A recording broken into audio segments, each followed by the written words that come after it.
அந்த சவுக்கு எடுத்து கடைசியில் அடிக்கிறாரு இல்லைங்களா, அது யார் யார் அடிக்கிறாருன்றது வந்து 26 தேர்தலில் தெரியும். அரசியல் இந்த ஒரு பெரிய ஒரு மீடியம்லேருந்து இன்னொரு மீடியம்க்கு அவர் ட்ரான்ஸ்ஃபர் ஆகிறார் இல்லைங்களா, அது எல்லாத்தையுமே வந்து இந்த ட்ரெய்லரில் ஒரு தெளிவாக காமிச்சிருந்தார்.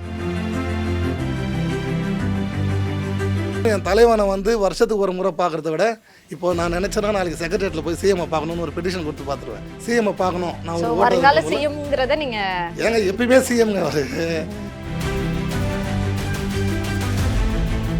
இன்றைக்கி தான் ஒருத்தர் விரும்பி இவர் நமக்கு தலைவராக வரணும், இவர் நம்மளை லீட் பண்ணணும், இவர் நம்மளோட ஜெனரேஷனை இவர் வழி நடத்தி கொண்டு போகணும் அப்படின்னு சொல்லி ஒரு தலைவரை மக்கள் தேர்ந்தெடுக்கிறாங்கன்னா அது எனக்கு தெரிஞ்சு புரட்சித் தலைவர் எம்ஜிஆருக்கு அப்புறம் அண்ணனு தான்.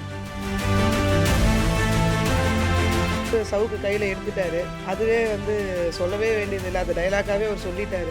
ஸோ நாங்கள் அதை ஒரு படமாக மட்டும் பார்க்காம நாங்கள் ஒரு எமோஷனாக தான் அதை பார்க்கணும்.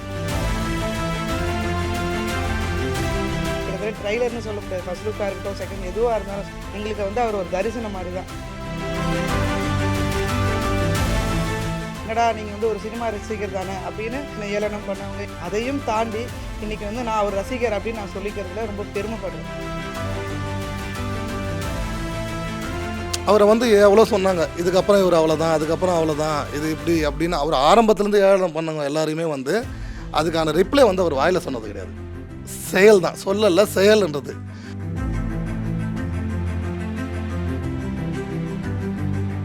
சில பேருக்கு பயமாக இருக்கும், படம் வருது என்ன சொல்ல போகிறாருன்னு அந்த பயத்தோடய வெயிட் பண்ணிகிட்டு இருப்பாங்க. 9ஆம் தேதி அந்த பயம் எல்லாருக்கும் இன்னும் அதிகமாகும்னு நினைக்கிறேன். அதே மாதிரி தான் எங்களுக்கு ரொம்ப ஃபீலிங்ஸ் தான். இருந்தாலும் பெரிய பிக் ஸ்க்ரீனில் கத்திக்கினேன் தளபதின்னு கத்திக்கினேன் போஸ்டர் வச்சுங்க அப்படின்னு இருந்தோம். பேசவே மாட்டாருன்னாங்க. அவர் பேச ஆரம்பிச்சதுலேருந்து டிவி ஃபுல்லாக நாங்கள் தான், யார் நியூஸுமே கிடையாது. தளபதி நடந்தால் எங்கள் நியூஸ் தான், தளபதி பேசினா எங்கள் நியூஸ் தான். அதுவும் ஒரு பெருமை தான். ஜனநாயகன் ரிலீஸ் கூட சிவகார்த்திகேயனுடைய பராசக்தி படமும் ரிலீஸ் ஆகுது இல்லை, அதை வந்து எப்படி பார்க்குறீங்க? ஆக்சுவலாக நாங்கள் என்ன நினைக்கிறோன்னா, அவர் வந்து எல்லாரையும் அந்த மாதிரி பார்க்குற ஆள் கிடையாது. எங்கள் தளபதி நீ வளரக்கூடாது, எல்லாரையும் வளர்த்து விடணும்னு ஆசைப்பட்டு வரணும். ஒரு மேடையில் சொல்லியிருப்பார், நீ தான் ஹீரோ ஆகிட்டே இன்னும் இங்கே என்ன பண்ணுற அப்படின்னு சிவகார்த்திகேயன் கேட்டிருப்பார். ஃபிலிமி பீட் தமிழ் நேயர்களுக்கு வணக்கம். ஜனவரி 9ஆம் தேதி பொங்கல் ரிலீஸை முன்னிட்டு ஜனநாயகன் திரைப்படம் விஜய் அவர்களுடைய நடிப்பில் ஹெச் வினோத்தோடைய இயக்கத்தில் ரிலீஸ் ஆக போகுது. ஸோ பெரும் எதிர்பார்ப்பு இந்த படத்துக்கு இருக்குது. அதுக்கு மிகப்பெரிய காரணம் என்ன அப்படின்னு சொல்லி பார்த்தா, இதுதான் என்னுடைய கடைசி திரைப்படம் அப்படின்னு சொல்லிட்டு கிட்டத்தட்ட 30 வருஷமாக வந்து தமிழ் சினிமாவில் இருக்கக்கூடிய ஒரு உச்ச நடிகர் வந்து அறிவிப்பு செஞ்சுருக்காரு. அதுக்கு முக்கிய காரணம் அவர் அரசியலுக்குள்ளே இறங்கிட்டார். ஸோ அவருடைய கட்சியில் அவர் வந்து தலைமை பொறுப்பில் இருக்கிறதுனால நான் வந்து அரசியலில் தான் என்னுடைய முழு கவனத்தை இதுக்கப்புறம் வந்து நான் செலுத்த போறேன் அப்படின்னு சொல்லியிருக்காரு. ஆனா இந்த படம், அதாவது ஜனநாயகன் திரைப்படம் வந்து பெரும் எதிர்பார்ப்புக்காக காத்துட்டு இருக்குன்னே சொல்லலாம். முக்கியமா விஜயோடைய ரசிகர்கள் வந்து இதை வந்து ரொம்ப எமோஷனலா பாக்குறாங்க. நம்ம வீட்டுல இருக்கிற ஒருத்தர் வெளியே போற மாதிரி வந்து இதை பாக்குறாங்க. ஸோ இங்க வந்து ஒரு 6 பேர் இருக்காங்க. இவங்க எல்லாருமே வந்து பல வருடங்களா விஜய் அவர்களுடைய ரசிகர் மற்றும் ரசிகைகள் வந்து இருக்காங்க. ஸோ விஜய் கூட இவங்க கடந்து வந்த பாதை அப்படிங்கிறது இருக்கு இல்லையா, அதை பத்தி தான் இன்னைக்கு நம்ம வந்து பேச போறோம். ஸோ வந்திருக்கிற எல்லாருக்கும் ஒரு பெரும் வணக்கங்கள். எஸ், ஏன்னா வந்து பிஸி ஷெடியூலில் எல்லாருக்குமே வந்து ஒரு ஓன் கமிட்மெண்ட்ஸ் இருக்குது. அது எல்லாத்தையும் கொஞ்சம் தள்ளி வச்சுட்டு ஓகே எங்களுடைய தளபதி அவருக்காக நாங்கள் பேச வரோம் அப்படின்னு சொல்லி தான் நீங்கள் வந்திருக்கீங்க. ஸோ வந்து ஃபஸ்ட்டு வந்து ஜனநாயகன் ட்ரைலர் வந்து எப்படி இருந்துச்சு அப்படிங்கிறத ஆரம்பிக்கலான்னு. ஏன்னா நேற்று தான் ட்ரைலர் ரிலீஸ் ஆகிருக்கு. ஸோ ஃபஸ்ட்டு உங்ககிட்ட இருந்து நீங்கள் சொல்லுங்கள், ஜனநாயகன் ட்ரைலர் பார்த்தீங்களா, உங்களுக்கு எப்படிப்பட்ட ஒரு எக்ஸ்பீரியன்ஸ் அது கொடுத்துச்சு? தளபதினாவே ரொம்ப மாசு தானுங்க. இந்த படம் இன்னும் ரொம்ப மாசாக இருக்கணுங்க, ரொம்ப எதிர்பார்த்துட்டு தான் இருக்கிறோம். ஓகே, நீங்கள் எப்படி மேம் ஜனநாயகன் ட்ரைலரை பார்த்தீங்க? ஜனநாயகன் ட்ரெய்லர் வந்து ஒரு படமாக இல்லாமல் தளபதின்ற ஒரு எமோஷன்.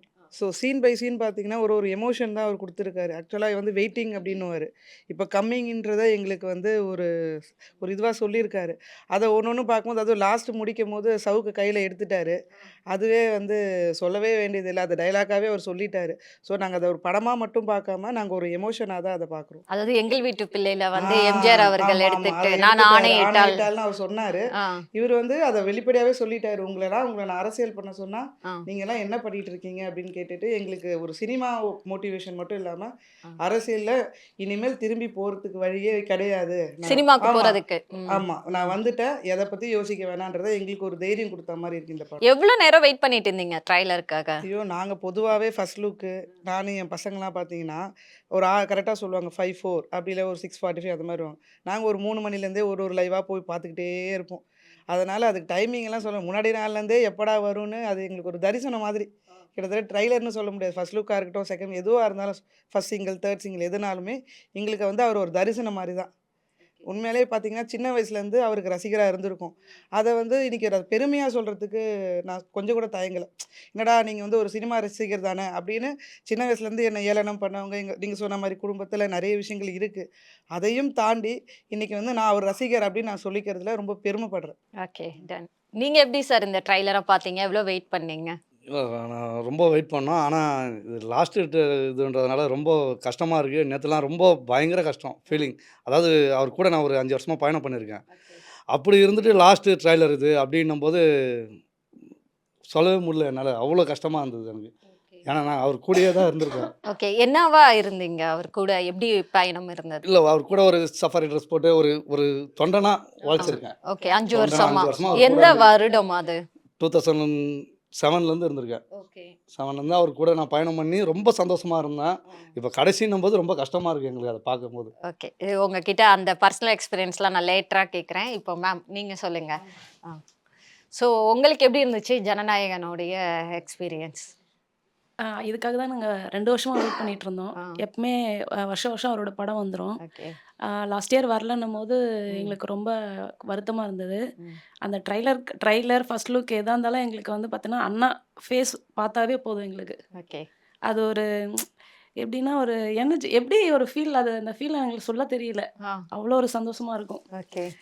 அவர் ஒரு ஸ்மைல் பண்ணுறது, அவர் ஸ்வாகு, லுக்கு, அது ஒரு ஒரு விஷயத்தையும் சொல்ல முடியல. நேத்து எப்படி டிவில ஃபேமிலியோட உட்காந்து உங்க பசங்க ஹஸ்பண்ட் கூட பாத்தீங்களா? ஆமாம், அவங்க அவங்க என் பசங்க வந்து பயங்கர விஜயண்ணா ஃபேன்ஸு. அவன் ஷர்ட் முதல் கொண்டு ஹேரு எல்லாத்தையும் பார்த்துட்டு, அம்மா சின்ன பையன் கேட்பான், அம்மா நான் விஜய் மாதிரி இருக்கானாம்மா அப்படின்னு சொல்லிட்டு கேட்பான். இத்தனைக்கும் எல்கேஜி தான் படிக்கிறான். ஓகே. என் பெரிய பையன் வந்து அந்த டிராயிங் வரைவான். அந்த சும்மா அந்த டிவியில் பார்த்து வரைவான். அந்த ஜீவன் கேரக்டர் இருக்குல்ல, ஆமா. அந்த ஜீவன் கேரக்டர் வந்து வரைஞ்சி காமிப்பான். இன்னும் நல்லா இம்ப்ரூவ் பண்ணுடா, அண்ணாவை பார்க்க போகும்போது நான் கூட்டிகிட்டு போகிறேன், காமிக்கிறேன், வாய்ப்பு வந்துச்சுன்னா நான் கூப்பிட்டு போய் அந்த நீ வரைஞ்சதை காமிக்கலாம், இன்னும் இம்ப்ரூவ் பண்ணுடா அப்படின்னு சொல்லியிருக்கேன். Okay, nice. நீங்க சொல்லுங்க சார், நீங்க எப்படி எதிர்பார்த்தீங்க? ஜனநாயகன் ட்ரைலர் அது எமோஷன், அதுக்கு மேலே பார்த்தீங்கன்னா ஒரு மெசேஜ். தமிழ்நாட்டில் இருக்க பாலிட்டிக்ஸ் அரசியலுக்கு ஒரு மெசேஜை சொல்கிற மாதிரி இருக்குது. இதில் இன்னொரு விஷயம் பார்த்தீங்கன்னா, இப்போ எனக்கு வந்து 45 ஏஜ் ஆகுது, அண்ணனுக்கு வந்து 50 வயசு. சரிங்களா? ஒரு அண்ணன் தம்பின்ற ஒரு அந்த கேப் இருக்குது. நான் நாளைய தீர்ப்பு அந்தளவுக்கு எனக்கு தெரியாது. ஆனால் செந்தூர பாண்டியில் இருந்து அண்ணனோட அப்படியே ஒவ்வொரு படத்துலையும் அப்படியே பார்த்து ட்ராவல் பண்ணிகிட்ருக்கோம். செந்தூர பாண்டியில் வந்து ஒரு சீனில் விஜயகாந்த் ஒரு விஷயம் சொல்லுவார். அண்ணன் வந்து அடிச்சு போட்டுட்டு அந்த நடந்து வர சீன் வந்து இன்டர்வல் பிளாக் வரும், ஸ்லோமோவில் நடந்து வருவார் அண்ணன். அது அண்ணனோட 2வது படம். அப்போ அவர் பேர் கூட சரியா தெரியாது. ஆமாம், தெரியாது. அப்போ நான் சேலத்தில் வந்து படிச்சுட்டு இருக்கேன். சாட்டர்டே வந்து ஒரு மூவிக்கு பெர்மிஷன் கேட்டு போகிறோம். அப்போ அந்த படம் தான் பார்க்குறோம். அன்றைக்கி அவர் அந்த நடந்து வந்தது இருக்கு இல்லைங்களா, அது இதுக்கு முன்னாடி நான் எந்த ஹீரோக்கிட்டையும் பார்க்கல, எம்ஜிஆர் ரஜினி யாருக்கிட்டையும் பார்க்கல. ஆனால் அது அவரோட 2வது படம். பட் அங்கேயே வந்து இவர் எங்கேயோ போயிடுவார் அப்படின்னு நம்ம ஒரு படமாக பார்த்துட்டு வரோம். ஆனால் இந்த விஷயம் வந்து இதுதான் லாஸ்ட்டு அப்படின்னும் போது ஒரு கனத்த இதயத்தோடு தான் அதை நம்ம அந்த அந்த நாளுக்கு வெயிட் பண்ணும்போது, என் குழந்தைங்க இவங்கெல்லாம் வந்து அதை என்ஜாய் பண்ணி அந்த டைமுக்காக வெயிட் பண்ணுறாங்க. பட் ஆனால் ஸோ இது ஒரு எமோஷனுக்கு மேலே மெசேஜ் சொல்லிட்டாரு தெளிவாக. அவரை வந்து எவ்வளோ சொன்னாங்க, இதுக்கப்புறம் இவர் அவ்வளோதான், அதுக்கப்புறம் அவ்வளோதான், இது இப்படி அப்படின்னு அவர் ஆரம்பத்துலேருந்து ஏழனம் பண்ணவங்க எல்லாரையுமே வந்து அதுக்கான ரிப்ளை வந்து அவர் வாயில் சொன்னது கிடையாது, செயல் தான், சொல்லல செயல்ன்றது. அப்படி பார்க்கும்போது இன்னைக்கு இந்த படத்தில் ஒரு மெசேஜ் ரொம்ப தெளிவாக சொல்லியிருக்காரு. கரூர் சம்பவத்துக்கு அப்புறம் அவ்வளோதான் அப்படி இப்படின்னு சொல்லும்போது, ஆனால் இந்த இதில் பார்க்கும்போது ஐம் கம்மிங் அப்படின்றது வந்து ஓகே. ஆனால் அந்த சவுக்கு எடுத்து கடைசியில் அடிக்கிறாரு இல்லைங்களா, அது யார் யார் அடிக்கிறாருன்றது வந்து 26 தேர்தலில் தெரியும். இந்த ஒரு எப்படி சொல்கிறது, அரசியல் இந்த ஒரு ஒரு பெரிய ஒரு மீடியம்லேருந்து இன்னொரு மீடியம்க்கு அவர் ட்ரான்ஸ்ஃபர் ஆகிறார் இல்லைங்களா, அது எல்லாத்தையுமே வந்து இந்த ட்ரெய்லரில் அவர் தெளிவாக காமிச்சிருந்தார். ஓகே. இது வந்து ஒரு பக்கம் மன வலி இருந்தாலும் இன்னொரு பக்கம் என் தலைவனை வந்து வருஷத்துக்கு ஒரு முறை பார்க்குறத விட ஓகே. இப்போ நான் நினச்சேன்னா நாளைக்கு செக்ரட்டரியேட்டில் போய் சிஎம்ஐ பார்க்கணும்னு ஒரு பெட்டிஷன் கொடுத்து பார்த்துருவேன். ஓகே. புரியுதுங்களா? ஓகே. சிஎம்ஐ பார்க்கணும் நான் சோ ஒரு வருங்கால ஓட்டர் சிஎம்ங்கிறத நீங்க ஏங்க எப்பயுமே சிஎம்ங்க அவரு. இன்னைக்கு சிஎம் இல்லை சிஎம்ன்றது என்னங்க? சிஎம்னா என்ன? ஜனநாயகன், ஜனநாயகம். மக்களால் தேர்ந்தெடுக்கப்பட்ட ஒரு தலைவர். இன்னைக்கு எம்ஜிஆருக்கு அப்புறம் மக்கள் வந்து ஒரு தலைவரை விரும்பி தேர்ந்தெடுக்கல. இவங்க 1000 கோடி திருடினாங்கன்னா ஐயோ இவன் வேணான்னு இவனுக்கு போகிறது, இவன் 2000 கோடி திருடினானா ஐயோ இவன் வேணான்னு திருப்பி அவனுக்கே போகிறது. ஓகே. இப்படி வெறுப்பு அரசியலில் இருந்த அரசியல் மாறி இன்னைக்கு தான் ஒருத்தர் விரும்பி இவர் நமக்கு தலைவராக வரணும், இவர் நம்மளை லீட் பண்ணணும், இவர் நம்மளோட ஜெனரேஷனை இவர் வழி நடத்தி கொண்டு போகணும் அப்படின்னு சொல்லி ஒரு தலைவரை மக்கள் தேர்ந்தெடுக்கிறாங்கன்னா அது எனக்கு தெரிஞ்சு புரட்சி தலைவர் எம்ஜிஆருக்கு அப்புறம் அண்ணனை தான். Okay done. நீங்க சொல்லுங்க சார், உங்களுக்கு ஜனநாயகனுடைய ட்ரைலர் பார்த்தப்ப எப்படி இருந்தது? ஜனநாயகன் தளபதி அவர் பேரே ஒரு வரலாறு. அந்த மாதிரி தான் உருவாக்கின்னு இருக்காரு. இன்னமும் ஓகே. பார்க்கும்போது நிறைய பேருக்கு அது வந்து எடுத்துக்காட்டாக இருக்கும். சில பேருக்கு பயமாக இருக்கும், படம் வருது என்ன சொல்ல போகிறாருன்னு. அந்த ஓகே. பயத்தோடய வெயிட் பண்ணிட்டு இருப்பாங்க. ஓகே. 9ஆம் தேதி அந்த பயம் எல்லாருக்கும் இன்னும் அதிகமாகும்னு நினைக்கிறேன். ஓகே. அதே மாதிரி தான் எங்களுக்கு ரொம்ப ஃபீலிங்ஸ் தான். ம். இருந்தாலும் பெரிய பிக் ஸ்க்ரீனில் கத்திக்கினே தளபதின்னு கத்திக்கினே போஸ்டர் வச்சுன்னு அப்படின்னு இருந்தோம். இப்போ இருந்தாலும் ஸ்க்ரீன்லனாலும் வெளியிலேயே அண்ணன் படத்துக்கு மேலே பேச்செலாம் வேறு மாதிரி பண்ணிகிட்டு இருக்காரு. ரொம்ப ஃபயராக இருக்குது. பேசவே மாட்டாருன்னாங்க. அவர் பேச ஆரம்பிச்சதுலேருந்து டிவி ஃபுல்லாக நாங்கள் தான். ஓகே. யார் நியூஸுமே கிடையாது. தளபதி நடந்தால் எங்கள் நியூஸ் தான், தளபதி பேசினா எங்கள் நியூஸ் தான். அதுவும் ஒரு பெருமை தான். ஓகே. இவ்வளோ நாளாக இந்த வரலாறு படைத்த ஒரு தலைவன் பின்னாடி ஒரு புள்ளியில் நாங்களும் இருக்கின்றது ரொம்ப பெருமையாக பார்க்குறோம். ஓகே. இப்போ வந்து ஜனநாயகன் ரிலீஸ் கூட சிவகார்த்திகேயனுடைய பராசக்தி படமும் ரிலீஸ் ஆகுதுல்ல, அதை வந்து எப்படி பார்க்குறீங்க? இது எல்லாரும் என்ன நினைக்கிறாங்கன்னு தெரியல. ஆக்சுவலாக நாங்கள் என்ன நினைக்கிறோன்னா, அவர் வந்து எல்லாரையும் அந்த மாதிரி பார்க்குற ஆள் கிடையாது. எங்கள் தளபதி நீ வளரக்கூடாது, எல்லாரையும் வளர்த்து விடணும்னு ஆசைப்பட்டு அவர் மேடையில் சொல்லியிருப்பார், நீ தான் ஹீரோ ஆகிட்டே இன்னும் இங்கே என்ன பண்ணுற அப்படின்னு சிவகார்த்திகேயனை கேட்டிருப்பார். இன்னைக்கு பக்கத்துலேயே படம் வரும்போது நீ பண்ண வேணான்னு சொல்ல மாதிரி ஆளே இல்ல, கிடையாது. நேத்து ஆடியோ லான்ச்ல சிவகார்த்திகேயன் பேசினதும் கூட அப்படிதான் இருந்தது. அண்ணன் அந்த மாதிரி ஆள் தான் எல்லாரும் வளரணும்னு தான் ஆசைப்படுறாரு. அவரோட லாஸ்ட் படம் அவர் முடிச்சுட்டு அடுத்த கெரியரில் அடுத்த ஆளுங்க வந்தால் தானே அதுக்கு தானே எல்லாருமே ஆசைப்படுவாங்க. அவர் வேலையை பார்க்கும்போது சிவகார்த்திகேயனே சொல்லியிருப்பார், அவர் விட்டுட்டு போகும்போது அவர் பின்னாடியே நாங்களும் போகிறோம், நாங்கள் அவர் பின்னாடி தான் இருக்க போகிறோம், அவரை விட்டுட்டு வெளியே யாரும் இருப்பார். அவர் சிவகார்த்திகேயன் அவரோட ஃபேன்ஸ் அவங்க கூட இருக்க போகிறாங்க. இதில் யாரும் பெருசாக ஃபைட் பண்ணுற மாதிரிலாம் இல்லை. அவர் கூட ஃபைட்டே பண்ண முடியாதுல்ல. ஓகே. அவர் ஏற்கனவே எங்கேயோ இருக்கிறார். ஓகே. தென் நீங்க சொல்லுங்களேன். ஏன்னா வந்து கோட் படத்துல வந்து துப்பாக்கியை கையில சிவகார்த்திகேயன் கையில கொடுத்திருப்பாரு. ஸோ அடுத்து வந்து அடுத்த விஜய் அப்படிங்கிற இடத்த அவர் கொடுக்குறாரா அப்படிங்கிற மாதிரியும் நிறைய போச்சு. அதெல்லாம் நீங்க எப்படி பாக்குறீங்க? அது நாங்கள் பார்த்தோம். அது துப்பாக்கிலாம் கொடுத்தாரு, அதெல்லாம் நான் தான். ஆனால் தளபதி இடத்துலாம் வந்து யாராலையும் பூர்த்தி பண்ண முடியாது. அந்த இடத்துக்குலாம் வர முடியாது. ஒருத்தர் வந்து இப்போ பெருசாக சொல்லியிருந்தாங்க, நாங்கள் தான். அவரே தளபதி வந்து பிடிச்சிட்டாரு. இப்போ தளபதி இடத்த வந்து யாராலையும் இது பண்ண முடியாது. இந்த மாதிரி சிவகார்த்திகேயன் மாதிரி நாங்கள் 100 பேரை பார்த்துருக்கோம் எங்கள் ஃபீல்டில். ஓகே. சிவகார்த்திகேயன் இருக்கார்ல, எஸ்கே இருக்காரு, அவரை மாதிரி நாங்கள் 100 பேரை பார்த்துருக்கோம். எல்லா நடிகர்கள்லாம் விஜய் கிட்ட தளபதி அண்ணன் கிட்ட வர முடியாதுங்க. அவ்வளோதான். நீங்க சொல்லுங்க, ஒரு ஃபீமேலா உங்களுடைய வெர்ஷன் எப்படி இருக்கு? அடுத்த விஜயா வந்து நம்ம சிவகார்த்திகேயனை எதிர்பார்க்கலாமா, இல்லை வேற யாராவது தமிழ் சினிமாவில் அப்படி இருக்காங்களா? ஒரே ஒரு தளபதி தான். ஒரே ஒரு தளபதி தான். கண்டிப்பாக. நாங்கள் ஆக்சுவலாக வந்து இப்போ ஜனநாயகன் ஃபர்ஸ்ட் லுக்கு முன்னாடி நாங்கள் வந்து டிவி பார்க்குறதே விட்டுட்டோம். ஃபுல்லாக வந்து அண்ணா அடுத்தது எந்த பரப்புரைக்கு போகிறாரு அப்படின்றது அந்த ஃபோக்கஸ் தான் இருந்தது. ஃபர்ஸ்ட் லுக் வந்தது, பார்த்தோம், ஓகே, பார்த்துட்டு அடுத்தது எங்கே போகிறாரு அப்படின்றத மாதிரி தான் இருந்தது. அதனால் மற்ற படத்தை நாங்கள் வந்து கன்சிடரே பண்ணலை. வரட்டும், நல்லபடியாக ஓடட்டும். ஆனால் அண்ணா கூட அண்ணா மட்டும்தான், வேறு யாரையும் கம்பேர் பண்ண முடியாது. ஜனநாயகன் படம் முடிஞ்சிச்சுன்னா நெக்ஸ்ட் வந்து எலெக்ஷனுக்கான என்ன இதுவோ அதை நாங்கள் பார்க்க போகிறோம். அவ்வளோதான். ஓகே. அவர் கெரியர் மாறுற மாதிரி நாங்களும் அவர் கூட பயணம் பண்ணுறோம். Okay fine. எத்தனை வருஷமா நீங்க விஜயோடைய ரசிகர் சார்? எப்போலேருந்து விஜய் ரசிகர் நீங்களாம்? நான் ஒரு 18-19 வருஷமாக தளபதியோட ஃபேன்ஸ். அப்படி என்ன உங்களை அவர் வந்து ஸ்க்ரீனில் இம்ப்ரெஸ் பண்ணாரு? எந்த படத்துல இருந்து? எனக்கு ஒரு காதலுக்கு மரியாதை படத்துலேருந்து எனக்கு ரொம்ப ஒரு ஃபேனு. லவ் மேரேஜா நீங்க? அது வந்து நான் ரொம்ப தளபதியோட விசுவாசி. அதேமாரி எங்கள் அண்ணன் வந்து அவர் என்னை கூடயே நிறைய தடவை ரொம்ப பயணப்படுத்தி இது பண்ணி ஆரம்பித்தார். ஓகே. அவர் கூட நான் இவர் மாரி நானும் சஃபாரியாக கூட அப்படியே சுற்றி வந்திருக்கேன். ஓகே. மேபி தளபதியை நிறைய தடவை எங்களை தெய்வம் மாரி பார்க்க வச்சது எங்கள் அண்ணன் தான். Okay fine. நீங்க எப்போலேருந்து ஃபேன் மேம்? ஏன்னா வந்து விஜய் அவர்களுக்கு வந்து பெண் ரசிகைகள் ரொம்ப அதிகம். தன்னுடைய அண்ணனா பார்ப்பாங்க, விஜய் அண்ணான்ட்டு. சின்ன வயசுல இருந்து வயசே அதாவது விவரம் எந்த வயசுல அதுன்னே தெரியல. ஆனால் படம்னு சொல்லணும்னா அந்த துல்லாதமனும் துள்ளும் பிரியமுடன் அந்த படத்துல நான் ரொம்ப அவரை ஈர்க்கப்பட்டேன். அதுக்கப்புறமா பார்த்தீங்கன்னா அது அவரோட அப்ஸ் அண்ட் டவுன்ஸ் எதுவாக இருந்தாலும் என்றைக்குமே அவரை நாங்கள் விட்டு கொடுத்ததே கிடையாது. இப்போ ஒரு தீபாவளி வந்துருச்சிங்கன்னா பார்த்தீங்கன்னா அந்த காலத்துலலாம் வந்து காலையில் டாப் 10 அது ஆமா ஆமா போடுவாங்க, ஆமா ஆமா songs சன் and டிவில. அதில் எங்கள் அண்ணன் வந்து தலை ரசிகர், நான் தளபதி. ஓ அப்படி இருக்கும்போது ஃபஸ்ட்டு காலைல எழுந்து பண்டிகையை யோசிக்கிறோமோ இல்லையோ, என் பாட்டு நல்லா இருக்கா, எங்கள் தளபதி பாட்டு நல்லா இருக்கா, உன் பாட்டு நல்லா இருக்கா அப்படின்ற ஃபைட் தான் ஆரம்பிக்குமே. ஆஹா. அப்படி இப்போ வந்து இப்போ ஃபேமிலியிலே பார்த்தீங்கன்னா இப்போ எனக்கு நியர்லி எனக்கே இப்போ 2 குழந்தைங்க ஆயிடுச்சு. இப்போ அவங்களும் பயங்கரமான தளபதி வெறியர் ஆயிட்டாங்க. அப்போ ஃபேமிலியில் ஃபங்க்ஷன்ஸில் போயிட்டா கூட பரவாயில்ல, நீ தளபதி குழந்தையிலேருந்து இருந்த, இன்னைக்கு உன் தளபதி வேறு இடத்துக்கு போயிட்டாரு அப்படின்னு ஒரு அங்கீகாரம் பெறுற அளவுக்கு அவரோட அங்கீகாரமாகவே நான் மாறிட்டேன். அந்த அளவுக்கு நான் என்னோட குழந்தையிலேருந்து நான் விவரம் தெரிஞ்சது அவர் ரசிகர் தான். பட் வந்து ஒரு ஆண் மகன், அதாவது ஒரு பையன் வந்து வீட்ல வந்து யாரோ ஒரு ஹீரோக்கு ரசிகரா இருந்தாலே வீட்ல திட்டுவாங்க. ஒரு பொண்ணுங்கிறப்போ வீட்ல அம்மா அப்பாலாம் நிறைய திட்டி இருப்பாங்கல்ல. அதாவது எங்கள் அம்மா இருக்காங்க பார்த்தீங்களா, நாங்கள் என்ன பண்ணுவோம்னா நான் மேக்ஸிமம் கமலா தேட்டரில் தான் நான் ஸ்பெசிஃபையாக பார்ப்பேன்.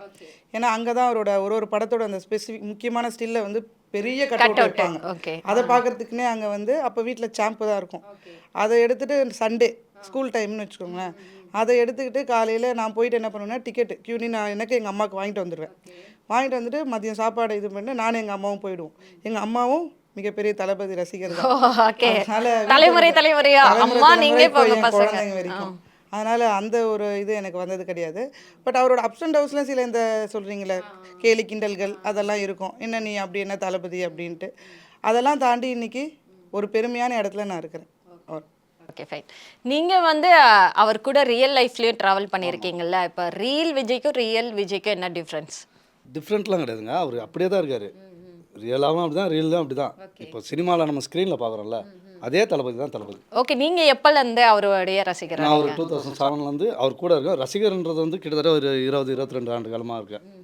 இன்னொன்று ரசிகரா இருந்துட்டு ஒருத்தரை நம்ம பக்கத்துல பாக்குறதே வந்து ஒரு பெரிய ஒரு, கடவுள் பார்க்குறாங்க. நாங்கள் பார்க்குறதே வந்து கடவுளாக தான் பார்ப்போம் அவரை. ஆனா ஒரு ஹீரோவை நம்ம கடவுளா வந்து இது பண்ணலாமா? கண்டிப்பாங்க. எனக்கு ஒரு தாய் தந்தை அண்ணன் எல்லாமே அவர் தான் எனக்கு எல்லாமே. அப்படி என்ன பண்ணாரு உங்களுக்கு? அவர்கிட்ட நீங்கள் ஒரு நாள் பழகி பேசி பார்த்தா தெரியும் என்ன பண்ணாருன்னு. ஏன்னா நாங்கள் அப்படி இருந்திருக்கோம் அவர்கிட்ட. தென் என்னென்னலாம் உங்க வாழ்க்கையில பர்சனலா அவர் கூட இருந்த அந்த எனக்கு என் பொண்ணுக்கு என் பையனுக்கு எல்லாமே தளபதி தான், அண்ணன் தான் பேர் வச்சார். நான் கல்யாணம் பண்ணின்னு வரும்போதும் எனக்கு மாலை மாற்றி கொடுத்தது அவர் தான். அதாவது ரசிகனா அப்படிலாம் பண்ண மாட்டார். இப்போ இருக்கவங்க மாதிரிலாம் பண்ண மாட்டார். ரசிகனா சேர்த்து பிடிக்கிற ஒரே மனிதன் ஒரே அண்ணன் அவர் மட்டும்தான். தென் வந்து இந்த நல்ல விசேஷங்கள்ல கூட இருக்கிறது ஓகே. நமக்கு ஏதாவது ஒன்று நம்ம வீட்டில் நடக்கிறப்போ அது அதாவது 2013 எங்கள் அப்பா இறந்தார். இறந்தவொன்னே அண்ணன் வந்து தலைவா படம் ஷூட்டிங்கில் இருந்தாங்க. தலைவா படம் ஷூட்டிங்கில் ஆஸ்திரேலியா இருந்தாங்க. அப்போ வந்து எஸ்எஸ்சி அப்பா வந்தாங்க. அவன் வந்து எனக்கு ஃபோன் படுத்துறாரு. அண்ணன் என்கிட்ட ஃபோனில் பேசுகிறாரு, எந்த இதுவும் இது பண்ணாதப்பா, வீட்டை அவங்க நல்லா கவனி, எதுவாக இருந்தாலும் நாங்கள் இருக்கோம் பார்த்துக்கிறோன்னா அண்ணனே என்கிட்ட பேசினார். அந்த மாதிரிலாம் எந்த ஒரு நடிகரும் பண்ண மாட்டாங்க. உங்களுக்கே நல்லா தெரியும், ஒரு ரசிகனோட அப்பா இறந்ததுக்கு பேசவும் மாட்டாங்க, அவங்களுடைய அப்பாவும் வரவும் மாட்டாங்க. ஆனால் எனக்கு எல்லாமே செஞ்சாங்க. ஓகே. உங்க வீட்டுக்கெல்லாம் வந்திருக்காரு? ஆமாம், அப்பா வந்திருக்காரு. அப்பா வந்திருக்காரு. சரி சரி. அப்பா வந்திருக்காரு. இப்போ அண்ணன் பொதுச்செயலாளர் வந்திருக்காரு. எல்லாம் அவங்களாம் வந்திருக்காங்க. Okay fine.